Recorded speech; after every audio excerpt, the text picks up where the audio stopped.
Hey guys, so here we go. We're just going to go over some intermediate biking tips. I'm just going to show these up on the screen. You can pause the video as you like and come back to this section. So I'm going to be going through items 1 through 10 here and basically showing the video of the bike, and we'll reference these as we go along. Enjoy.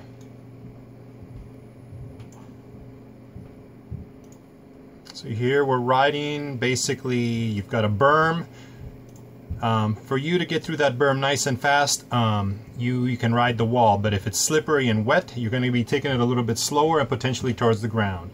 The thicker the knobbies, the better traction you're going to have going through that particular trail. So here again, you're pretty much riding on your legs and on your arms. You're standing, you're absorbing the impact, the suspension's absorbing. Right here we've got a berm. Another berm. As you take these berms, you want to keep your weight to the inside of the berm so that you never want to go over the berm. So the tighter you can take a berm, the sooner you can shift your weight to the inside of the berm, the better.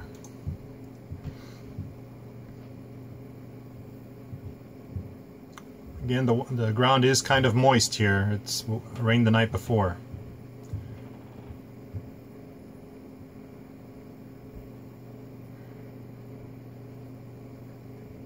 Alright, here's something interesting that's coming up.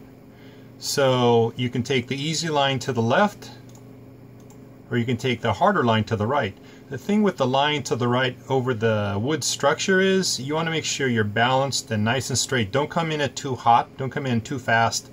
You pretty much want to be standing up on your bike, shift it to the weight to the outside, so that you make sure your tires are in the center of the ramp. And notice you cannot, with the wood being wet, you have to be dead center on top of the weight of the bike. You cannot be pushing off at an angle. That would be very dangerous here. And you could slide off. As we come to the edge here, we're rolling. Okay, we look down.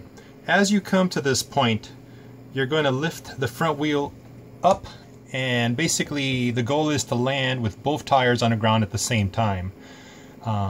Sometimes these drops are steep and you'll hit your bottom bracket, so you want to get in the habit of always lifting the bike up and always trying to land on both wheels at the same time.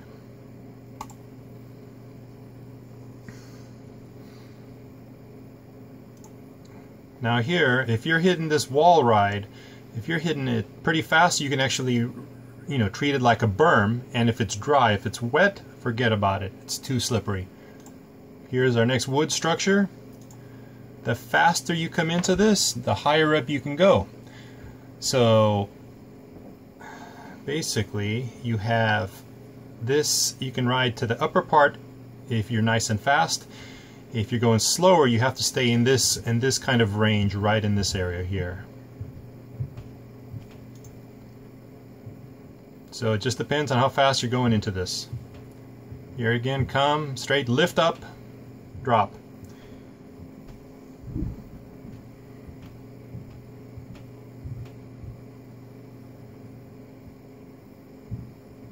Keep your weight inside. Here's a very tight turn. Your weight's to the outside. Make that tight turn. Come over, lift, and fall.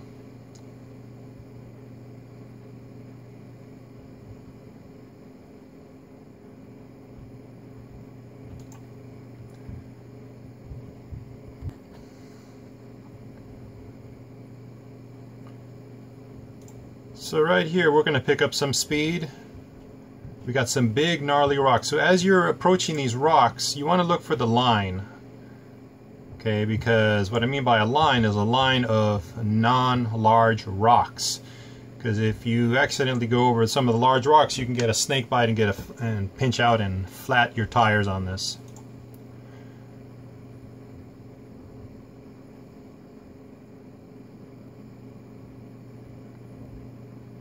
So when you're going into this tunnel, if it's wet, you want to stay off of the sides. I've actually slipped inside there before. But if it's dry, you can go in pretty high. Depends if they have boards or not. But be aware of the tunnel's slippery.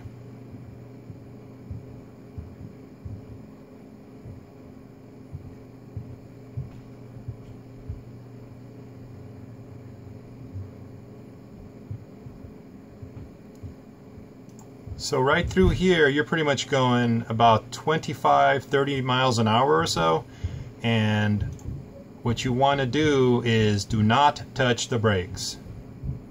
When you're on a flat surface like this, you can pretty much hit both brakes pretty hard,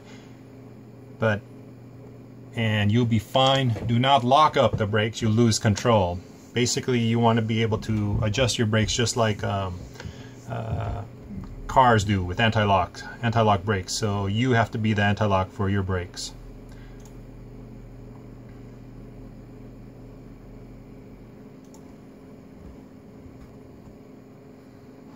Okay, as we go through a technical section like this, you have to keep your weight back. You cannot touch your front brakes, and you have to look ahead. You want to look ahead 20 feet in front of you, because if you look directly in front of you, you might crash. You need to look at where you want the bike to go long term. Let's go back here just a second.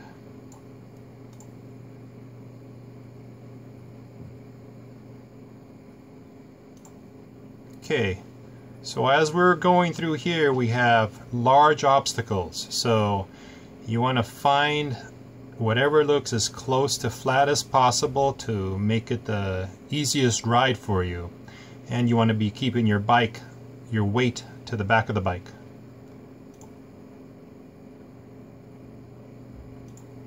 Okay, right here you have roots. This route that's sideways here, that's a no-go. You cannot go over that. You're going to be taking it on the high side in this area, or you're going to be going down to the right side here. This area here with a wet root, as a tire goes over it, you're going to slide to the left. Not good.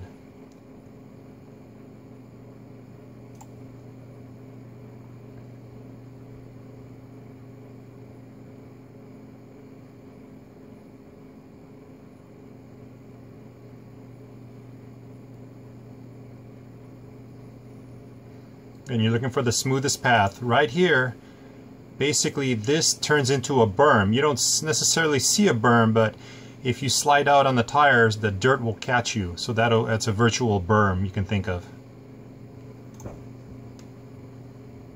Again, lots of roots. It's better to go through this a little fast than it is slow. If you go slow, front tire will catch and you flip over the bars. So go kind of fast, maybe, if you can, about 10 miles an hour or a little faster.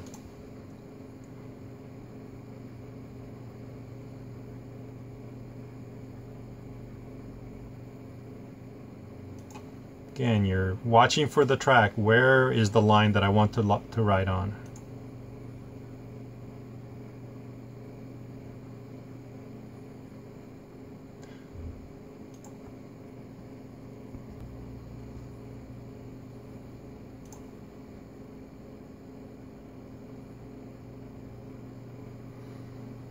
Here we have a drop coming up.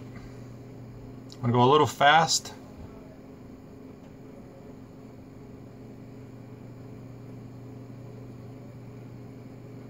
Here you want to jump up.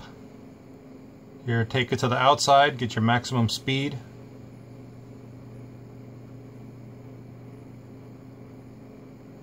Use the berm. Right here, going over this bridge, you need to be dead center so that you have your balance before you start to approach, so you don't have to make a turn on the bridge. Again, dead center.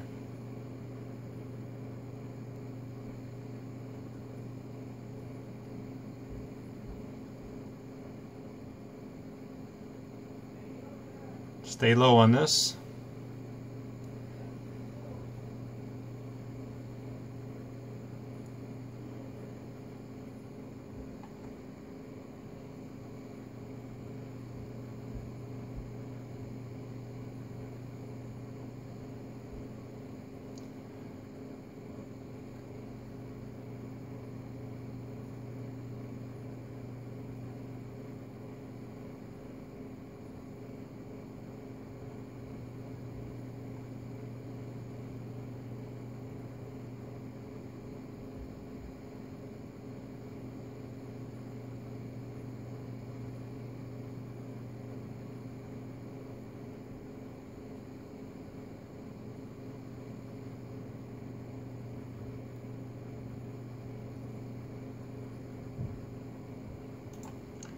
Now if we look at this rock drop, this is about 20 feet of a drop, very steep.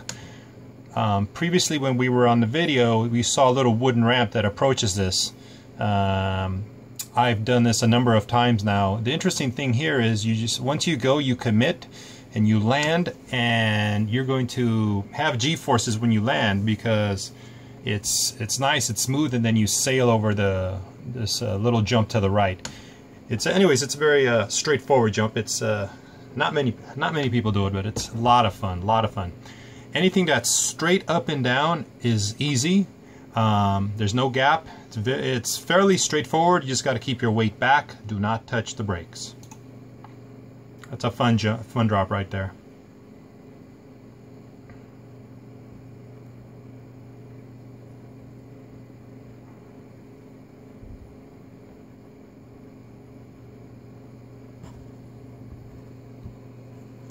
Now we have this ramp approaching here on the left.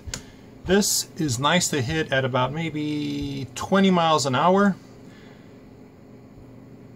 This video is a little older, so I did not do it at this particular time. The cool thing is you come up, you hit it, and you just land on top like it's a cloud, and the opposite side you just float down. And the landing is very straight, so it's an easy stunt to actually accomplish. So it's, once you get your skills up there, it's really worth doing. So that pretty much covers everything for our video. So just gonna pull this up here. So we talked about keeping your weight off the seat. We talked about, well, you need about 4 to 6 inches of travel if you're doing off-road riding. Ride with a single finger over the brakes, just in case you need to stop. Have good brakes. Ideally, for my bike, you want very good expensive brakes. Saint are very nice. Keep your eyes focused 15 to 30 feet in front of you, not directly in front of you. What this does is, similar to a motorcycle driver, you need to plan where you want to go. So if you're looking down in front of you, you will not be able to make an impact or make a change for the direction you want to move the bike into. Do not touch the front brakes unless you're balanced. Now here, generally our center of gravity is right above the seat, right in this area. As we go down a hill, we have our seat lowered and we shift our weight over the rear tire mostly. The steeper the hill is, the more you want your butt as close to the rear as possible so that you do not flip over the bike. Okay? So keep your weight to the back going downhill. Because what you want to do is when you hit the brakes is you want to apply both brakes fairly evenly and loosen them up, loosen the brakes once your wheels start to lose traction. Okay. Okay, with our weight shifted to the back, you can apply the brakes. That's it. Okay, lower your seat when going downhill. If the surface is wet, you will have less or no traction. So that's all for this video. So this is myself. Here's my pug. He's my downhill pug. This is a background in Pacifica here. Okay, and that's me right there. So you know who's giving you the pointers. Anyways, thanks for watching. Have a good one.